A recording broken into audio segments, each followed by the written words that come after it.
Ki Ageng Mangir Wanabaya masih keturunan dari Raja-Raja Jawa. Ia adalah cucu dari Prabu Brawijaya V. Ki Ageng Mangir Wanabaya adalah penguasa daerah Mangir, kini di Kabupaten Bantul, Yogyakarta.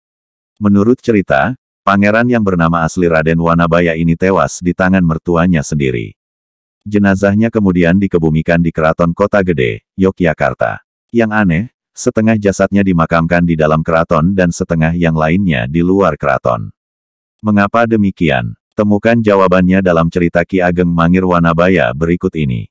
Setelah era Kesultanan Demak dan Kesultanan Pajang berakhir, muncullah Kerajaan Mataram Islam di Tanah Jawa yang menjadi penerus garis keturunan dari Kerajaan Majapahit. Kerajaan ini dipimpin oleh Panembahan Senopati alias Danang Sutawijaya, putra Ki Ageng Pemanahan. Panembahan Senopati memiliki seorang putri yang cantik bernama Sekar Pembayun. Pemerintahan Panembahan Senopati dibantu oleh patihnya, Ki Juru Martani, yang terkenal sangat cerdas mengatur strategi. Panembahan Senopati berkeinginan menguasai seluruh wilayah Mataram. Sudah beberapa kali Panembahan Senopati berusaha menguasai seluruh wilayah Mataram, namun belum menemui hasil. Rupanya, ada beberapa penguasa wilayah yang belum mau tunduk pada kekuasaannya. Salah satunya adalah Ki Ageng Mangir Wanabaya. Ki Ageng Mangir Wanabaya adalah seorang penguasa di daerah Mangir. Mangir merupakan sebuah perdikan desa yang tidak berkewajiban membayar upeti atau pajak kepada Kerajaan Mataram. Desa ini terletak sekitar kurang lebih 30 km dari Mataram, tepatnya berada di dekat pertemuan Sungai Bedok dan Sungai Progo, Kabupaten Bantul, Yogyakarta. Ki Ageng Mangir Wanabaya merasa berhak untuk tidak tunduk kepada kekuasaan Mataram. Panembahan Senopati menganggap bahwa Ki Ageng Mangir Wanabaya sebagai duri dalam daging yang harus ditaklukkan.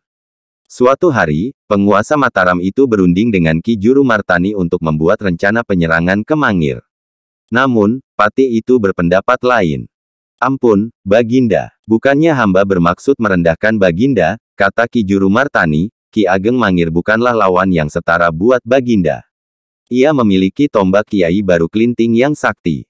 Di samping itu, sebagai keturunan Majapahit, ia tentu memiliki pengaruh yang sangat kuat di Mangir.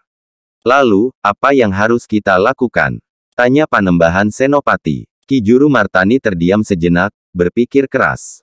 Beberapa saat kemudian, ia pun menawarkan sebuah siasat yang lebih halus, tapi licik. "Ampun, Baginda, untuk menghadapi Ki Ageng Mangir, kita harus menggunakan siasat," kata Ki Juru Martani. "Siasat apakah itu?" Panembahan Senopati penasaran. "Kita harus menggunakan siasat apus karma atau tipu daya halus. Bukankah Ki Ageng Mangir sangat menggemari tarian ledek ronggeng? Jika Baginda berkenan, kita utus putri Baginda, Putri Pembayun, ke Mangir dengan menyamar sebagai penari," usul Ki Juru Martani. "Bila terpikat pada kecantikan sang putri, Ki Ageng Mangir tentu akan menikahinya. Dengan begitu, penguasa Mangir itu sudah pasti menjadi menantu Baginda dan niscaya dia akan menghadap dan menghormati Mataram." Panembahan Senopati tertegun. Ia paham bahwa siasat itu bisa mengancam keselamatan putrinya. Namun, demi menjaga kewibawaan Mataram, ia akhirnya setuju. Panembahan Senopati segera membujuk Sekar Pembayun. Sang putri pun tak kuasa menolak perintah ayahandanya itu. Sebelum berangkat ke Mangir, Panembahan Senopati membentuk kelompok musik ledek yang terdiri dari para punggawa terkemuka Mataram. Adipati Martalaya ditunjuk sebagai dalang sekaligus pemimpin kelompok dengan nama samaran Dalang Sandiguna. Ki Jaya Supanta ditunjuk sebagai penabuh gamelan dengan gelar Ki Sandi Sasmita, dan Ki Suradipa sebagai penabuh gendang. Sementara itu, Sekar Pembayun berperan menjadi penari sekaligus anak Ki Dalang yang bernama Waranggana. Ia dikawal oleh bupati wanita bernama Nyai Adirasa. Setelah tekun berlatih, grup kesenian ledek itu pun berangkat ke Mangir dengan membawa peralatan berupa gamelan dan wayang. Selama dalam perjalanan, Sekar Pembayun bersama rombongannya selalu mengadakan pertunjukan di desa-desa yang dilewati hingga mereka pun menjadi terkenal. Suatu hari, rombongan ledek itu akhirnya tiba di Mangir. Kebetulan, di desa saat itu sedang diadakan acara merti dusun atau bersih desa, yaitu pesta rakyat untuk mensyukuri hasil panen yang melimpah. Melihat kedatangan grup ledek itu, Ki Ageng Mangir Wanabaya segera menyambutnya dengan sukacita. Ia kemudian meminta kepada Dalang Sandiguna untuk menggelar pertunjukan ledek di halaman rumahnya. Ki Ageng Mangir terlihat gembira menyaksikan tarian ledek. Apalagi ketika melihat gerak tari Sekar Pembayun yang lemah lembut dan suaranya yang merdu. Selama ini, belum ada seorang wanita pun yang mampu memikat hatinya. Namun, ketika melihat kecantikan Sekar Pembayun, ia benar-benar terpesona. Ia pun berniat untuk meminangnya. Usai pertunjukan, penguasa Mangir itu pun menyampaikan niatnya Ki Dalang Sandiguna. "Wahai, Ki Dalang, siapakah gerangan wanita cantik itu?" tanya Ki Ageng Mangir. "Dia putri hamba, Tuan. Namanya Waranggana, aku Ki Dalang Sandiguna. Jika berkenan, izinkanlah aku meminang putri Ki Dalang," pinang Ki Ageng Mangir. Ki Dalang Sandiguna tidak perlu berpikir panjang untuk merestui pernikahan mereka. Sebab, memang itulah yang diharapkan. Akhirnya, Waranggana menikah dengan Ki Ageng Mangir. Sejak itulah, Waranggana menjadi bagian dari keluarga Mangir. Demikian pula sebaliknya, Ki Ageng Mangir telah menjadi bagian dari keluarga Mataram. Sementara itu, Ki Dalang Sandiguna bersama rombongannya yang telah berhasil menyelesaikan tugasnya, akhirnya kembali ke Mataram. Berbulan-bulan sudah Waranggana tinggal di Mangir. Kini, ia sedang hamil tua. Ia merasa bahagia hidup bersama Ki Ageng Mangir yang tampan dan perkasa itu. Putri Panembahan Senopati itu sangat mencintai suaminya. Meski demikian, tetap harus melaksanakan amanat ayahandanya, yaitu membawa penguasa Mangir itu ke Mataram. Suatu malam, ketika Ki Ageng Mangir sedang terlelap, Waranggana mengusap tombak pusaka milik suaminya, tombak Kiai Baru Klinting, dengan sampur sonder ikat pinggang untuk menari ledek. Setelah kesaktian tombak pusaka itu berkurang, ia pun membongkar jati dirinya di hadapan suaminya. "Kanda, Dinda ingin mengatakan suatu hal kepada Kanda. Tapi, Dinda mohon Kanda mau berjanji tidak akan marah setelah mendengarnya," pinta Waranggana. "Ada apa, Dinda? Katakanlah," kata Ki Ageng Mangir, "Kanda berjanji tidak akan marah." "Sebenarnya, nama Dinda bukan Waranggana, tapi Putri Sekar Pembayun. Dinda adalah Putri Panembahan Senopati dari Mataram," ungkap Putri Pembayun. Alangkah terkejutnya Ki Ageng Mangir mendengar pengakuan istrinya. Ia baru sadar ternyata istri yang amat dicintainya itu adalah putri musuh besarnya. Hati dan pikirannya menjadi tidak karuan. Apalagi ketika Putri Pembayun mengajaknya sowan menghadap ke Mataram untuk membuktikan dharma baktinya sebagai menantu. Ki Ageng Mangir benar-benar berada di persimpangan jalan. Namun, ia menyadari bahwa semua itu sudah menjadi suratan takdir. Maka, ia pun menerima permintaan istrinya untuk sungkem kepada mertuanya di Mataram. "Baiklah, Dinda. Demi cintaku pada Dinda dan demi hormatku kepada mertua, Kanda bersedia sowan ke Mataram," jawab Ki Ageng Mangir. Keesokan harinya, berangkatlah Ki Ageng Mangir bersama Putri Pembayun ke Mataram dengan disertai sejumlah kerabat dan pengawalnya. Sebagai seorang kesatria yang memiliki harga diri, ia tak lupa membawa tombak pusakanya, Kiai Baru Klinting. Rombongan Ki Ageng Mangir terus berjalan menuju Mataram yang berpusat di kota gede. Dalam perjalanan, ketika sampai di sebuah desa, Ki Ageng Mangir tiba-tiba mendapat bisikan dari tombak pusakanya.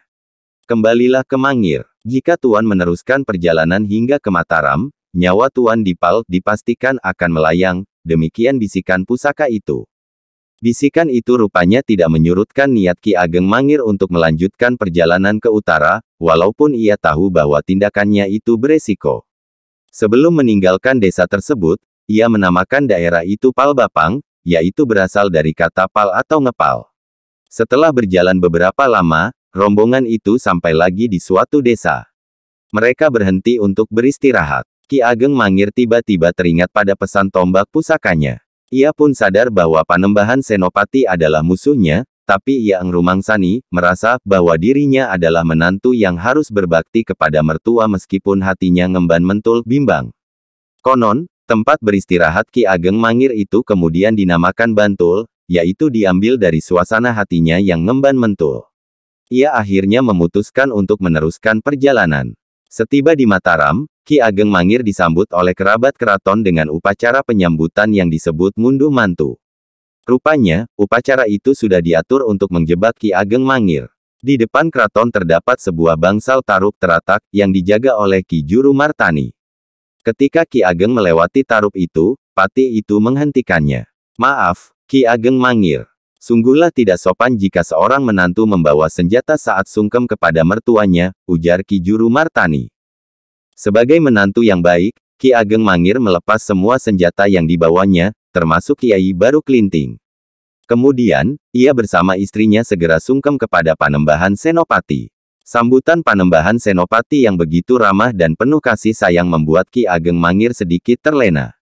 Di hadapan mertuanya, ia duduk bersimpuh dan bersembah sebagai tanda penghormatan. Namun, tiba-tiba suasana menjadi gaduh. Ketika kepala Ki Ageng Mangir hampir menyentuh lantai, Pangeran Senopati langsung meraih kepala menantunya itu dan langsung membenturkannya ke kursi singgasananya yang disebut Watu Gilang.